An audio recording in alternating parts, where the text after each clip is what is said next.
ونعوذ بالله من شرور أنفسنا من سيئات أعمالنا من يهده الله فلا مضل له ومن يضلل فلا هادي له وأشهد أن لا إله إلا الله وحده لا شريك له وأشهد أن محمدا عبده ورسوله يا أيها الذين آمنوا اتقوا الله حق تقاته ولا تموتن إلا وأنتم مسلمون يا أيها الناس اتقوا ربكم الذي خلقكم من نفس واحدة وخلق منها زوجها وبث منهما رجالا كثيرا ونساء واتقوا الله الذي تساءلون به والأرحام إن الله كان عليكم رقيبا يا أيها الذين آمنوا اتقوا الله وقولوا قولا سديدا يصلح لكم أعمالكم ويغفر لكم ذنوبكم ومن يطع الله ورسوله فقد فاز فوزا عظيما أما بعد فإن خير الحديث كتاب الله وخير الهدي هدي محمد صلى الله عليه وسلم وشر الأمور محدثاتها وكل محدثة بدعة وكل بدعة ضلالة الضلالة في النار أعوذ بالله من الشيطان الرجيم بسم الله الرحمن الرحيم يا أيها الذين آمنوا أطيعوا الله وأطيعوا الرسول ولا تبطلوا أعمالكم محترم صدر اجلاس، حضرات علماء کرام، محترم بزرگوں، نوجوان بھائیوں، پیارے بچوں، خواتین اسلام،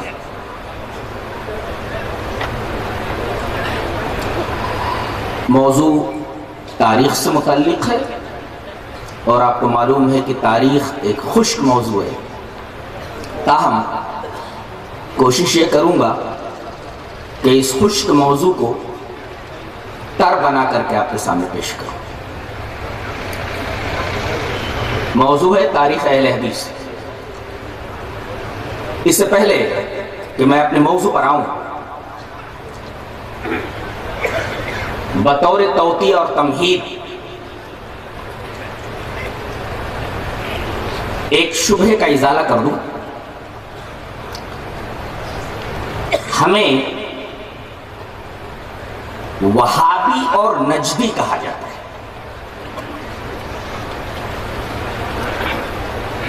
اور ان دو ناموں کے حوالے سے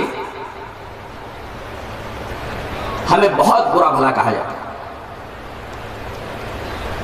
اور شعراء نے تو باقاعدہ قافیہ پیمائیاں بھی کی ہیں، سڑا سڑا وہا بڑا وغیرہ۔ سوال یہ ہے کہ یہ جو نام ہمیں دیا گیا ہے، کیا اہل حدیث اس نام کو تسلیم کرتا ہے؟ قطعاً نہیں، ہم وہابی ہیں ہی نہیں۔ اب ظاہر ہے کہ ہم جب اپنے آپ کو وہابی مانتے ہی نہیں، تو اگر کوئی لفظ وہابی کو درمیان میں لا کر گالیاں بکے، برا بھلا کہے، تو وہ جانے، اس کا کام جانے۔ یہ تو ایسے ہی ہوا کہ ایک مسلک کے لوگ جنہیں صحابہ کرام سے عداوت اور بغض ہے، خاص طور سے حضرت ابو بکر رضی اللہ تعالیٰ عنہ اور ان کی بیٹی حضرت عائشہ رضی اللہ تعالیٰ عنہ سے بڑی دشمنی ہے۔ اس عورت نے ایک بکری پال رکھی، اسے آپ چھگڑی پالے رہی، اور اس کا نام اس نے عائشہ رکھ رکھا تھا، اور صبح صبح مری اٹھاتی اور عائشہ عائشہ کہہ کر کے اس بکری کو مارنے لگتی۔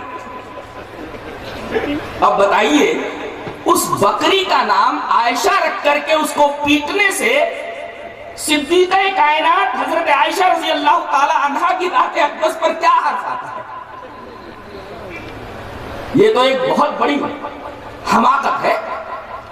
اسی طریقے کی ایک حرکت قریش مکہ نے نبی کریم صلی اللہ علیہ وسلم کے تعلق سے کی۔ آپ کا نام کیا تھا؟ محمد۔ محمد کا مطلب ہے جس کی بہت زیادہ تعریف کی گئی ہو، تو آپ کا نام محمد نا زبان سے ادا کر کے آپ کو مذمم کہا جاتا ہے، جس کی بہت ہی برائی کی گئی ہو۔ نبی کریم صلی اللہ علیہ وسلم نے اپنے نام کے اس بگاڑے جانے پر کیا ریئیکشن ظاہر کیا، آئیے ایک حدیث میں دیکھتے ہیں۔ حدیث اس طرح وان ابی ہریرہ رضی اللہ تعالیٰ عنہ قال قال رسول اللہ صلی اللہ علیہ وسلم الا تعجبون کیف یصرف اللہ عنی شتم قریش ولعنهم یشتمون مذمما ویلعنون مذمما وَأَنَا مُحَمَّدٌ رواہ البخاری فی کتاب المناقب۔ حضرت امام بخاری حدیث پاک کو بخاری شریف کتاب المناقب میں ایسے ہی لائیں، راوی جیسا کہ معلوم ہوا حضرت ابو ہریرہ رضی اللہ تعالیٰ عنہ۔ حضرت ابو ہریرہ رضی اللہ تعالیٰ عنہ فرماتے ہیں کہ نبی کریم صلی اللہ علیہ وسلم نے ارشاد فرمایا، کیا تمہیں اس بات پر تعجب نہیں ہوتا کہ اللہ تبارک و تعالی مجھ سے قریش کی گالیوں کو اور قریش کی لعنت کو کس طرح پھیر دیتا ہے؟ وہ لوگ مذمم کو برا بھلا کہتے ہیں، وہ مذمم کو گالی دیتے ہیں، وہ مذمم کے اوپر لعنت بھیجتے ہیں، لیکن میرا نام تو مذمم نہیں ہے، مانا محمد، میرا نام تو محمد ہے۔ یہ نبی کریم صلی اللہ علیہ وسلم کا ریئیکشن تھا ان کے اس ایکشن کے اوپر کہ نبی کریم صلی اللہ علیہ وسلم کو محمد کہنے کی وجہ مذمم بولتے تھے، تو نبی کریم صلی اللہ علیہ وسلم یہ بولتے تھے یہ تو میرا نام نہیں ہے۔ اسی طریقے سے اگر کوئی اہل حدیثوں کو اہل خبیث کہے تو در حقیقت وہ اس حدیث کے دائرے میں آتا ہے کہ نبی کریم صلی اللہ علیہ وسلم کا بھی نام بگاڑ کر کے قریش مکہ محمد کے بجائے مزمم کہتے تھے، اور نبی کریم صلی اللہ علیہ وسلم یہ فرماتے تھے کہ بھائی وہ مزمم کو گالی دیتے لیکن میرا نام تو مزمم نہیں، میرا نام تو محمد ہے۔ اسی وجہ سے اگر کوئی اہل خبیث کہے تو ہمارا نام تو اہل خبیث نہیں، ہمارا نام تو اہل الحدیث ہے۔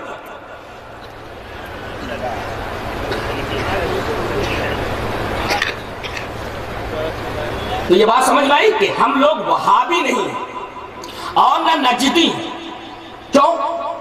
اس لیے کہ عرب میں ایک عظیم مفکر اور مصلح پیدا ہوا تھا جس کا نام تھا محمد ابن عبد الوہاب۔ یہ عرب کے ایک ایریے نجد میں پیدا ہوئے تھے، اسی وجہ سے ان کو نجدی بھی کہا جاتا ہے۔ نام کیا تھا؟ محمد۔ باپ کا نام کیا تھا؟ عبد الوہاب۔ پیدا کب ہوئے؟ 1115 ہجری کے اندر۔ اب ان کا نام محمد، تو ان کی طرف اگر اہل حدیثوں کو منسوب کر کے بولنا ہے تو محمد ہی بولو، اس لیے کہ ان کا نام محمد تھا۔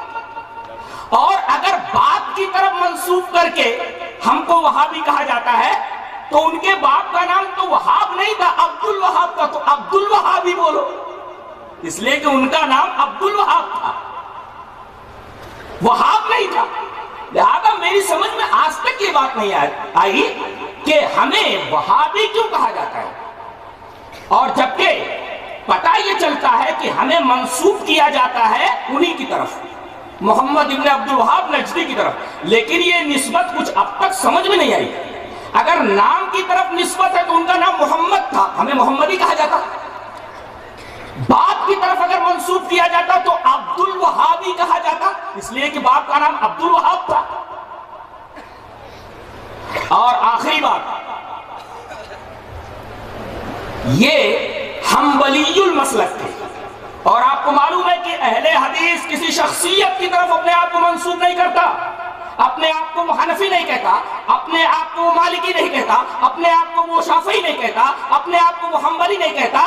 یہ حنبلی المسلک تھے، انہوں نے اپنی نسبت مشہور امام احمد بن حنبل کی طرف کر رکھا تھا، اور آپ کو معلوم ہے کہ اہل حدیث اپنی نسبت کسی شخصیت کی طرف نہیں کرتا سوائے اللہ اور اس کے رسول کے۔ لہذا کس بنا پر ہمیں وہابی کہا جاتا ہے، آج تک میری سمجھ میں یہ بات نہیں آئی۔ اچھا، اس آدمی سے انہیں دشمنی کیوں ہوئی ہمارے بھائیوں کو؟ اصل میں اس بیچارے سے ایک بہت بڑا گناہ ہو گیا تھا۔ گناہ کیا ہو گیا تھا؟ اس نے نبی کریم صلی اللہ علیہ وسلم کی ایک حدیث کے اوپر عمل کر لیا تھا، یہ بہت بڑا گناہ تھا اس کا۔ کس حدیث کے اوپر عمل کر لیا تھا؟ اس سے پہلے کہ میں وہ حدیث آپ کے سامنے پیش کروں، میں یہ بتا دوں کہ ایک زمانہ ایسا تھا کہ سعودی عرب کے اندر قبروں کو پختہ بنا لیا گیا تھا اور پکی قبریں بنا بنا کر کے لوگ ان قبروں سے استمداد کرتے تھے، قبر والوں کو مشکل کشائی کے لیے پکارتے تھے، ان سے استمداد کرتے تھے، مدد مانگتے تھے۔ حضرت محمد ابن عبد الوہاب نجدی نے حکومت کی مدد سے ان تمام پکی قبروں کو اکھاڑ دیا اور انہیں زمین کے برابر کر دیا۔ انہوں نے کون سا گناہ کیا؟ انہوں نے جو یہ عمل کیا در حقیقت نبی کریم صلی اللہ علیہ وسلم کی ایک حدیث کی روشنی میں کیا، اور اگر حدیث پر عمل کرنا گناہ ہے تو یہ گناہ ان سے ہوا ہے۔ وہ کون سی حدیث ہے؟ حدیث اس طرح وان ابی الحیاج الاسدی قال قال علی رضی اللہ تعالی عنہ الا ابعثک الا ما بعثنی علیہ رسول اللہ صلی اللہ علیہ وسلم اللہ تدع تمثالا الا تمسک ولا قبرا مشرفا الا سویتہ، رواہ مسلم فی کتاب الجنائز۔ حضرت امام مسلم رحمہ اللہ اس پوری حدیث کو ایسے ہی مسلم کتاب الجنائز کے اندر لائے۔ راوی حضرت ابو حیاج اسدی ہے۔ حضرت ابو حیاج اسدی سے روایت ہے، وہ کہتے ہیں کہ نبی کریم صلی اللہ علیہ وسلم کے داماد محترم حضرت علی رضی اللہ تعالیٰ عنہ نے مجھ سے کہا کہ ابو حیاج، کیا میں تجھے ایسی مہم کے اوپر نہ بھیج دوں جس مہم کے اوپر خود جناب محمد رسول اللہ صلی اللہ علیہ وسلم نے مجھے بھیجا تھا؟ ابو حیاج نے کہا کہ اے نبی کے داماد محترم، جس مہم پر نبی نے آپ کو بھیجا تھا، اگر آپ مجھے بھیجنا چاہتے ہیں تو یہ میرے لیے سعادت کی بات ہے۔ وہ مہم کون سی تھی جس مہم پر نبی نے آپ کو بھیجا تھا؟ تو حضرت علی رضی اللہ تعالیٰ عنہ نے فرمایا کہ میرے نبی نے، جناب محمد رسول اللہ صلی اللہ علیہ وسلم نے مجھے ایک مہم کے اوپر بھیجا تھا کہ جو اسٹیچو نظر آئے اسے تو برابر کر دے، اسے مٹا دے، اور کوئی بھی ابھری قبر نظر آئے تو اس ابھری قبر کو برابر کر دے۔ وَلَا قَبْرًا مُشْرِفًا إِلَّا سَوَّيْتَ، کوئی بھی ابھری قبر نظر آئے تو اس کو برابر کر دے۔ اگر محمد ابن عبد الوہاب نجدی نے اگر پکی قبروں کو توڑ کر کے انہیں برابر کر دیا تو یہ تو نبی کریم صلی اللہ علیہ وسلم کی ایک حدیث کے اوپر عمل کرنا ہوا۔ اگر اس وجہ سے لوگ محمد ابن عبد الوہاب نجدی کو برا کہتے ہیں تو وہ اپنے ایمان کی خیر منائے، اس لیے کہ بات کہاں پہنچ رہی ہے؟ یہ بات نبی کریم صلی اللہ علیہ وسلم تک پہنچ رہی ہے کہ وہ کام آپ نے اپنے داماد محترم سے کروایا جو کام حضرت محمد ابن عبد الوہاب نجدی نے کیا۔ ثابت کیا ہوا کہ ہم وہابی نہیں ہیں۔ کیوں ہمیں وہابی کہا جاتا ہے؟ آج تک یہ بات میری سمجھ نہیں ہے۔ اور نہ ہم نجدی ہیں، اس لیے کہ جب ہم کسی شخصیت کی طرف اپنے آپ کو منسوب کرتے ہی نہیں ہیں تو وہابی کہنا ہم کو اور نجدی کہنا کیا معنی دار ہے؟ کیا مطلب رہتا ہے؟ دوسری بات، ہمارے بارے میں کہا جاتا ہے کہ یہ انگریزوں کی اولاد ہے۔ انگریزوں کے زمانے سے پہلے ان کا وجود تھا ہی نہیں، بلکہ انہوں نے اپنا یہ نام انگریزوں سے بنوایا ہے۔ اس سے پہلے اہل حدیثوں کا وجود ہی نہیں تھا۔ یہ نام اہل الحدیث یہ انگریزوں کا دیا ہوا ہے۔